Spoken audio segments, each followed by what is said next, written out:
États ont opté sur le délestage. La tolérance est toujours à 20%, mais le délestage au-delà de 20%, et d'autres ont opté le délestage au-delà de 30%. On avait des tendances.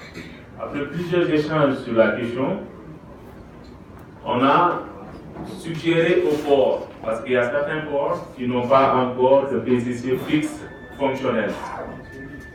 Donc, le trafic en provenance de ces ports ne sont pas contrôlés, donc ne sont pas en ordre. Et le mois nous a informé qu'il y a une étude en cours et que l'étude sera terminée au mois de novembre et que les ports disposeront tous de PCC fixe fonctionnels. Ainsi, on a proposé au 31 décembre 2018 de délester. Compte tenu qu'on a deux tendances, il a été proposé de délester au-delà de 25% et d'appliquer les amendes conformément au règlement 14 et de maintenir en même temps la tolérance de 20%.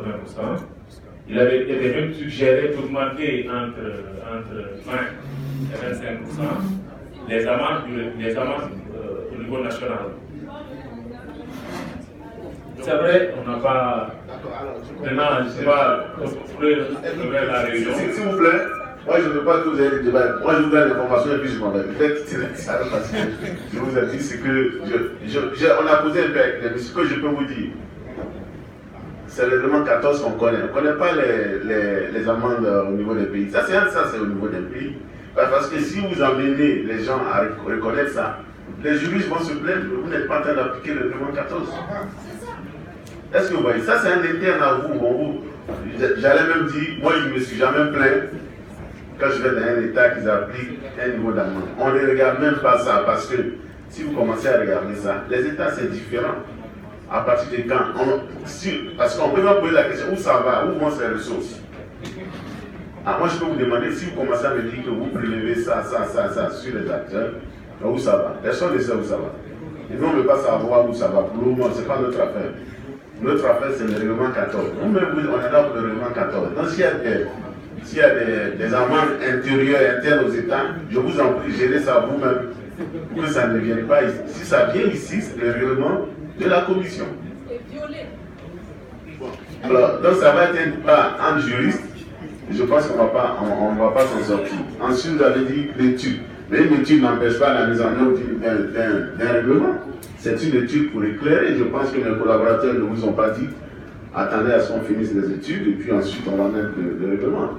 L'évaluation est différente d'une étude. On a fait une évaluation pour voir si on progresse dans la mise en œuvre.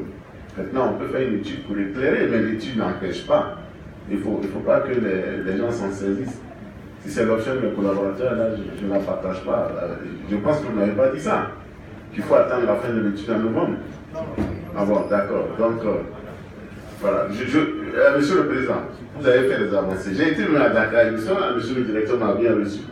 Ils ont fait des avancées incroyables. J'ai été au poste de paysage à Djamamio. Mais ce qu'ils ont fait, c'est des avancées. Alors quand je vois que vous mettez ça en juillet 2019, je dis, mais vous-même êtes en train de reculer.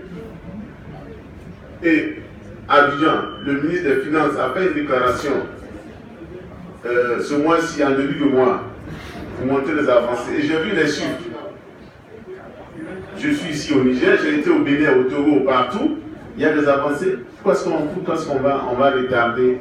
Bon, évidemment, vous ne pouvez pas satisfaire tout le monde le même jour. Bon, vous avez parlé entre 20 et 30%, mais écoutez, on vous regarde dans vos processus de mise en œuvre. Si vous ne pouvez pas faire le 20 le premier jour, que vous le faites 3 mois, 4 mois après que vous passez, mais qui peut le plus, peut le moins.